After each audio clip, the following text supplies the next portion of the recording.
YOLO dope people of YouTube. So today I want to talk to you guys about sociopathy, man. I want to retouch on the subject that I believe that I'm a sociopath. It's not necessarily that I believe that. That's just what the tests have concluded, the tests that I've taken. And I've taken the test multiple times. The first time I took that test, I scored a 98%.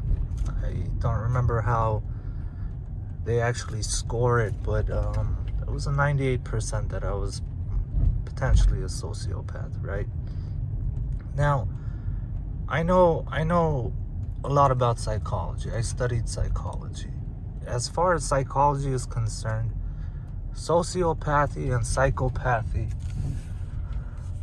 are not very well known. There's not much data on it, man. The data is missing. There's just not enough work on it, and I have my own opinions based on my life and based on my understanding of psychology. In psychology, there's basically two trains of thought. One is that people are all a product of their environment, and the other side of that coin is that people are just born a specific way. In terms of psychology, man, there's so much in regards to nature versus nurture that for every theory there's a counter theory on the other end of that coin. Now, me personally, I hated the teachers that would teach one or the other, because I always believed it's both. Like, people are born a specific way, right? Like, you can't fly. Your hard drive, your physical capabilities, I don't care how much mind over matter you believe in, you're not gonna fucking fly. It's not happening, right? Now, it's like a computer. So your two arms, two legs, all the chemicals, your brain, your heart, all this stuff, right? But you're also molded by circumstance, by all the things in your environment. And a very important thing in regards to environment is desensitization, right? We're all familiar with this term, desensitizing people and desensitization and all this stuff, right? You can desensitize yourself to so many things.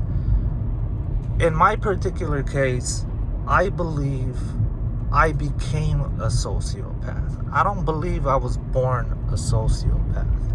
Just based on the hardships that I had to go through and all the crazy things I've gone through, and just all of that has molded me into a sociopath. I didn't believe it before, and now I do. Now that I'm older, now that I can reflect on my history objectively, I honestly believe I'm a sociopath. Now, like I said, there isn't a lot of information out there in regards to sociopathy, right? And I don't necessarily subscribe to the fact that, like, sociopaths don't feel anything in terms of empathy and sympathy, in terms of a whole bunch of stuff, right? Because there's a lot of conflicting and contradictory information in regards to sociopaths. And one of those things are sociopaths tend to have some type of likeness to animals. I don't mean like we are like animals, even though we all are animals, right? I mean, we have like a soft spot in our heart for animals, where we don't necessarily have that same type of compassion for humans. To me, it's logical. It's only normal to be that way. And the reason why I say I think it's only natural and normal to be that way is me personally, I'm a very confident, capable human being. I know what I'm capable of. I know what I'm stronger than. I know what I'm weaker than. Okay? I know I am stronger than 99% of the dogs out there. I know I'm stronger than 100% of the cats out there. I know I'm weaker than 99.999% of the horses out there. I'm never gonna be able to manhandle a fucking horse or a bull. You understand what I'm saying? I'm never gonna manhandle a 1,000-pound animal that doesn't want to be manhandled. So it's only natural for me to feel a sense of like I need to protect what's weak, what other people exploit, other weaker people, other sick people in the head. They want to harm, hurt, torture these creatures that cannot defend themselves. To me, that's being a coward in the highest form. And I think it takes a man to kind of protect these things, right? It's like a little kid, like a baby, you know? Like, I don't care who it is, man. If I see you hurting a little kid or a little baby, man, I'm gonna smack the shit out of you. I might even fucking snuff you out. You know what I'm saying? Like, if there's sick people out there, man. Like, there's 300 million Americans out there right now. Some sick fuck is putting a baby in the microwave and turning it on. You understand what I'm saying? Some motherfucker is pouring gasoline on a cat and lighting it on fire. Right now. Now. That's what 300 million people means. It means that's how many sick fucks we have. And that's how much crazy shit takes place across the country. So being a sociopath doesn't mean I don't have understanding. It doesn't mean I don't have compassion or this idea of what compassion is, right? It doesn't mean that I don't have any fear. It doesn't mean that I'm incapable of feeling anything. But what it does mean is I am completely desensitized. I'll give you so many examples. I remember I was going to school, right? And I used to go to school in my convertible. I remember I parked, it was the only park. I got to school late. I parked, kind of tight. It was the only parking space. So I just walked over my car, went to the class, and then during break, I walked over my car again and hopped in my seat. And I'm chilling, and this broad gets next to me. She opens the door. She hits my fucking car door while getting in the car. Without moving my head, I glanced at her. As she's reversing, she scrapes my bumper, dude. And I just nodded my head back and forth like, this dumb bitch. I didn't say anything to her. I didn't react to it. None of that. It was just like, this fucking dumb bitch can't drive. Not only did she hit my car, she didn't apologize. And I'm at school, and I'm not gonna react to this. I don't feel like dealing with this right now. So I literally gave no reaction to it. And the only reason I remember this is my homegirl from class. She's like, dude, you're fucking crazy, dude. Like, anybody out. It turns out she's like watching this happening, because the class had just gone out to break. So we usually kick it, She knows I'm gonna either be in my car or I'm gonna meet her, and we kick it every single break. So she's like, dude, you're a fucking trip, man. This is like the how many situation that's happened, and you give no reaction to it. Who the fuck does that? Like, you just nodded your head like this, like in disapproval. Most people would have fucking flipped the fuck out, I remember another time at that time I had a brand new car, man. And it was a G35. And I remember I went to In-N-Out. And I'm in the drive-thru, and this broad, and I think it was her boyfriend next to her, but they're young, you know. She comes and she bumps my car from the back, you know, because it was a weird angle.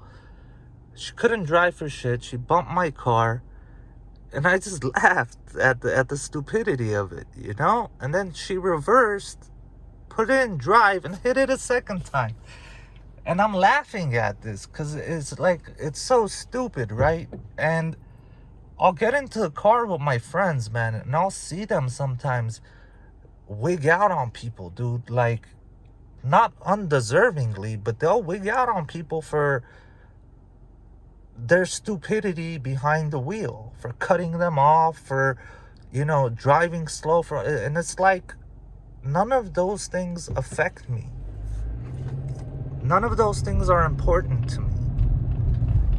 You understand what I'm saying? Like I know when I get behind the wheel, there's gonna be people that cut me off. There's gonna be people that can't drive for shit, that drive slow as shit, that drive too fast, which I don't mind.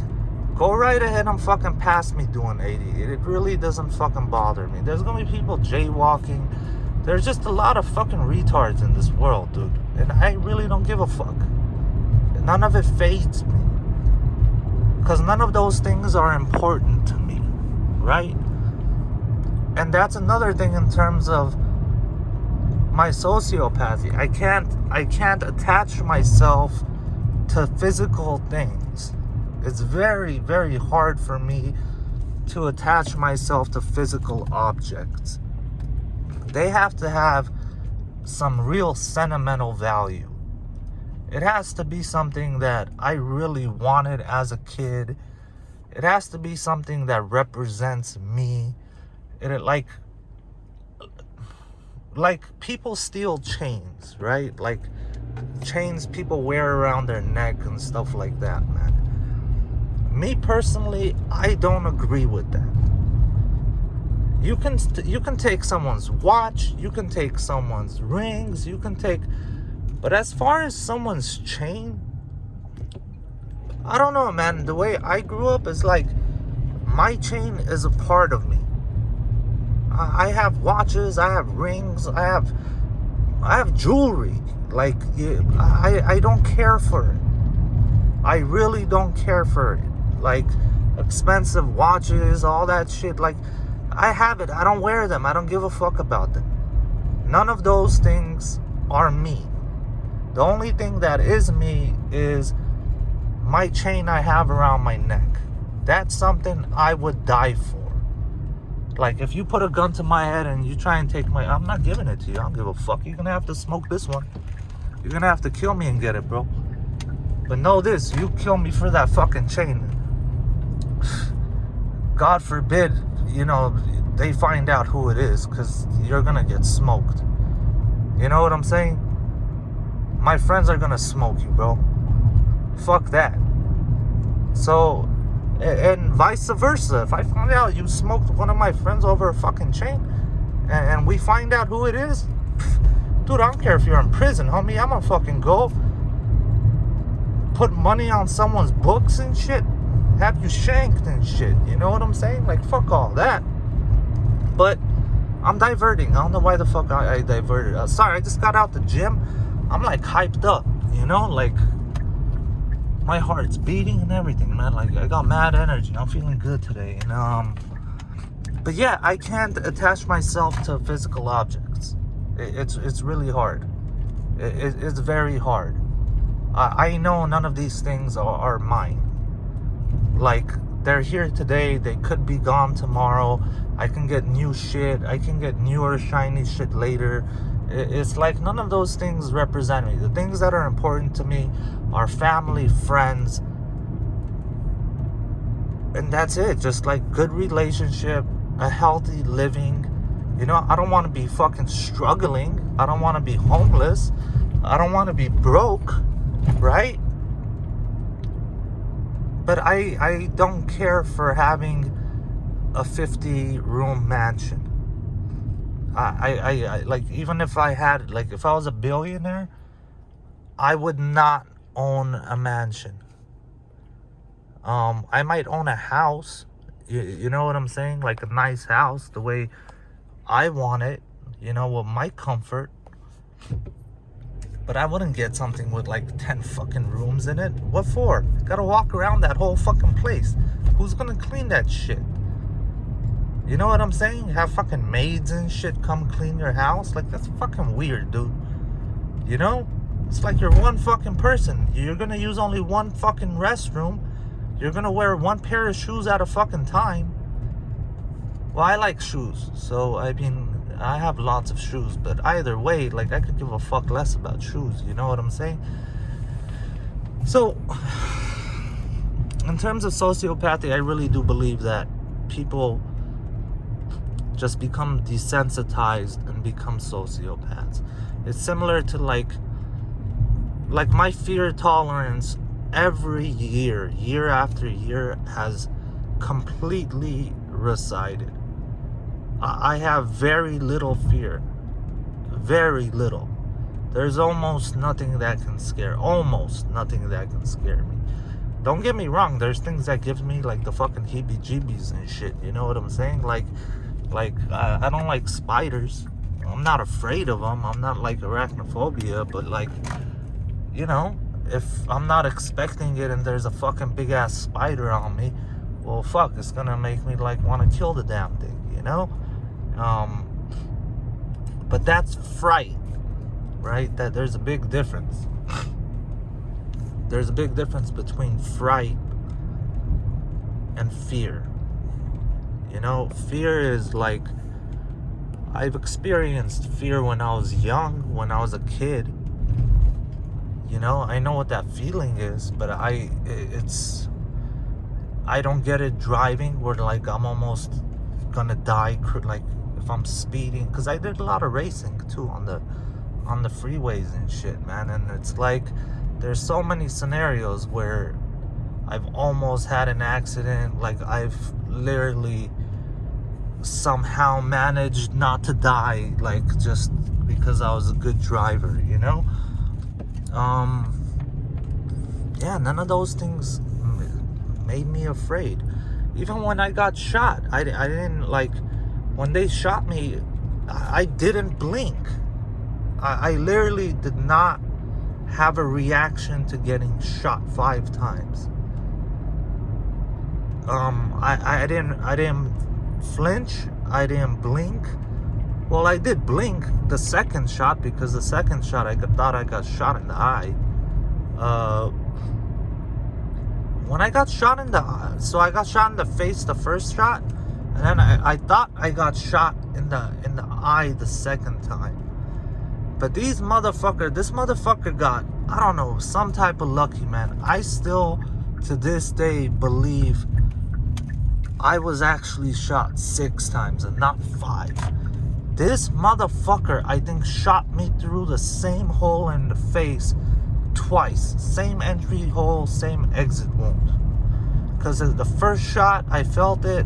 The second shot, my left eye went black. Like, complete. I thought I got shot in the eye. And I did this. It was the one and only time in my life that I did like and it happened fraction of a second, man. Like, I did a whole mental breakdown, like, of am I okay? Like, memory, check. Like, do you feel your feet? Check. Do you feel your hands? Check. Can you move things? Check. Your memory, your emotions, your this, your that. Like, it was just this like virus scan. Like, when you virus scan a computer, it just happened instinctively. I've never had that happen to me before. And I've hurt myself seriously plenty of fucking times. But that was the only time I've actually done a check. I did a whole mental check of like, am I okay? Like, like, how's your, because I know different parts of the brain control different things, you know? So like, how's your motor functions? How's your memory? How's your this? How's your that? Right? Like, and I did it in a fraction of a second. And I did it before I got shot the third time. And then I got hit the third time, the fourth, and the fifth. And then all hell broke loose. You know? And I didn't feel any emotions to that. And all the way until I was on the floor dying. When I was on the floor dying, I had, that's a very personal thing for me to say everything that went through my head. But what did go through my head was disappointment. Not disappointment that I was dying. I was okay with dying. It was, I saw like, all right, so cool. Like, this is my time. It is what it is, you know? I was like, it kind of sucks that I'm going to die right here on this dirty floor. Because I kind of stepped out and I couldn't breathe. So I collapsed. Yeah, you want to go into like, I was in the same position you throw up in. You know, like, you want to get down to the floor, and it was just because all my lungs were both my lungs were punctured, my throat was punctured, my face was punctured, you know, everything was fucking leaking, you know, and I couldn't breathe. I was just like slowly just like just fucking, my lungs were not filling up with air. It was like I was trying to breathe through a tiny little fucking straw, but I couldn't like get a breath, like, you know, it was very short, quick, shallow breaths of like, you know, and like everything's wigging out. I feel like passing out, all kinds of shit. And I felt really disappointed at the fact that my parents and my family were gonna have to walk down the aisle of the church and have to look at me dead in a casket. I was extremely disappointed that my parents were gonna bury me before they died of old age. I felt extremely like I let them down. Like it was just, I mean, it was out of my control, you know. I mean, death, when it comes, you know. I didn't have a problem with that part. Like, I'm dying. Oh well, it is what it is, you know. It was cool while it lasted. Cause I've had a crazy fucking life. You know what I'm saying? Like, by the time I was 20, I've seen more and done more and witnessed more and understood more and learned more than most people will in an entire lifetime. And that was me at 20. So by 30, man, like, I felt like I lived multiple lifetimes. So I was pretty content. I was like, all right, cool, man, it is what it is. I was in physical discomfort. I wasn't in extreme pain, even though I was in pain. But I was more in discomfort of not being able to breathe. And it was just, you know, like, I accepted the fact that I might die, that I'm going to die. I knew I was gonna die right then and there, and I was content. I really thought to myself, it's okay, you know. It was cool while it lasted. I had some extra time. I'm cool, man. Like, I had my 20s, because I never thought I'd make it past 20. I genuinely never believed I would make it past 20, but I did make it past 20. So from 20 plus, I saw that as just borrowed time. Like, they gave me extra time. Like, the gods or the powers that be, whatever they may be, they gave me extra time. They gave me an extra 10 years. And they just dug what the fuck happened they're like, damn, this motherfucker's a badass, and they gave me extra time in terms of after me getting shot, you know? Because that shit was, if I saw it in a movie, I'd be like, dude, this is some fake shit. Who wrote this? It was really like some off the wall craziness of like, dude, if this wasn't a movie, it would not be real. But that was, it was real. That all that craziness really happened. And so I accepted the fact that I was gonna die. I felt horrifically disappointed in myself that fuck, I'm gonna die on this dirty floor, and my friends and family are gonna have to walk down that because I've had to walk down that aisle and see other young people that have died before, you know? And it's different when a young person dies compared to when an old person dies, you know, especially if they're killed or they die in a horrific way.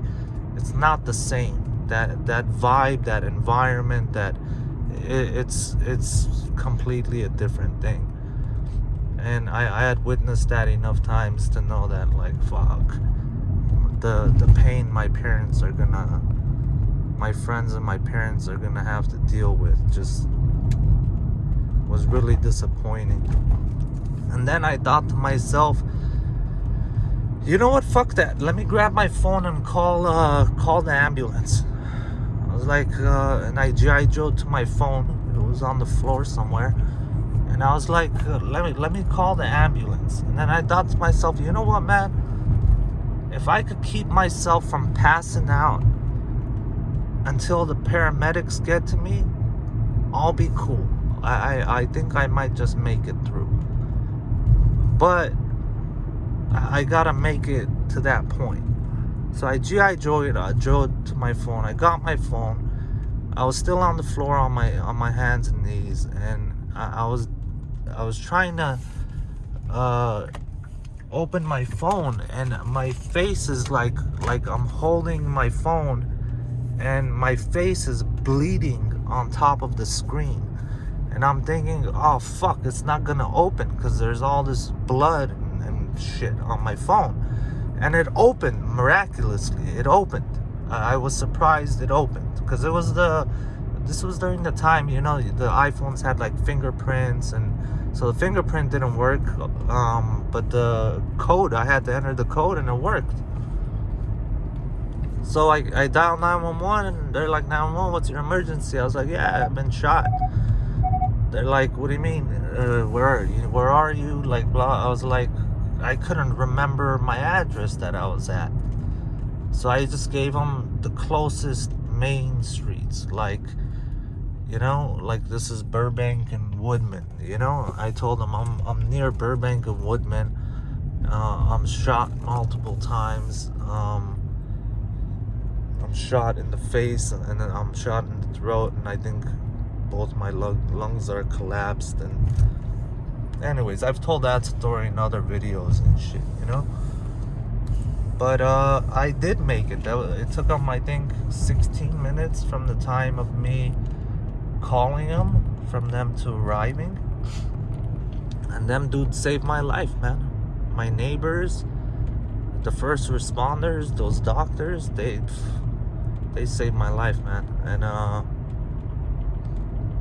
I do feel pain. Oh man, that was one painful fucking. It wasn't as painful as waking up in the hospital after my coma. So they put me in a 4-day induced coma, and then I woke up, and then I was just in the most amount of pain I've ever been in my life. Not that day. I was in horrific pain, but I was drugged up. There was a day they had to pull all the tubes out of me, and they had to cut down all the what's that synthetic morphine, man? That's what they gave me, because the morphine, there was a short supply. That shit that's killing everybody, man. That fake synthetic heroin shit, you know. I was on that. but they had to cut it down almost. They just had to completely cut it down so they could pull the fucking tubes out of me. And that was, I believe, on like the 9th day, and I've never been in so much pain in my life. It came to the point where I told them, fuck you, to the nurse. I told them, fuck you, I'm your patient. Give me some fucking pain, like some pain medication. He's like, I can't. They have to remove the tubes in a few hours. And I grabbed the tubes to pull it out, and he didn't let me. He put his hand over the tubes, and he's like, no, all right, I'll give you some fucking medicine. And he finally gave me some medicine. I was just gonna grab I was in so much pain, I was like, fuck the tubes, I'll just pull them out, bro. Fuck, well, what do I gotta wait for you motherfuckers to pull it out? Like, I'll pull it out, whatever damage I do, you guys will fucking fix it while I'm under pain medicine. You know what I'm saying? That was my, hey, desperate times call for desperate measures. I know this was a long video and I jumped all over the place, but I get like this. This is me when I'm feeling good. Like, I'm hyped up. I can talk for fucking hours and talk about anything and everything. And my mind is like full of it's just like jumps fucking everywhere. ADD like a motherfucker, But yeah, I'm just doing loop-de-loops around these blocks. And I don't know why I always do loop-de-loops around these blocks. Oh, I know, because there isn't that many cops down here. Right. Because once I go up more closer to Victory, or if I go closer to Coldwater, it becomes a little different. Down here, there isn't that many cops, so I can easily do loop-de-loops with the phone in my hand on my balls, cigarette in my hand, a cigarette in my mouth, and I'm good, So yeah, solo yolo bolo peace. If you guys have questions, want me to answer any questions, shoot them in the comment section. I will read them. I will respond. On my page, you can say whatever the fuck you want to say, because this is America, motherfuckers, and I believe in the Constitution, so you can fucking say anything and everything on my page, and that's the way I believe it should be. It's like, fuck their feelings. I'm gonna say this shit anyway. If they like it, cool. If they don't like it, go fuck your mother, right? So solo yolo bolo peace.